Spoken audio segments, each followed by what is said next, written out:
رسول اللہ صلی اللہ علیہ وسلم نے فرمایا مسلمان نے ضرورت کے باوجود کسی برہنہ یعنی کہ کسی کے پاس کپڑے نہیں ہے برہنہ مومن کو کپڑے پہنائے تو اللہ اس کو جنت کا سبز لباس پہنائے گا۔ اور جس مسلمان نے اپنی بھوک کے باوجود، اب یہ بات سنیں، جس مسلمانوں نے اپنی بھوک کے باوجود کسی مسلمان کو کھانا کھلایا، اللہ اس کو جنت کے پھلوں سے کھلائے گا۔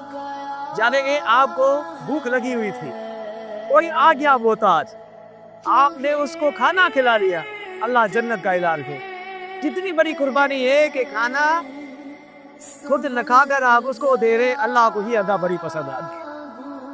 کبھی ایسے بھی امتحان سے گزرنا چاہیے ہمیں۔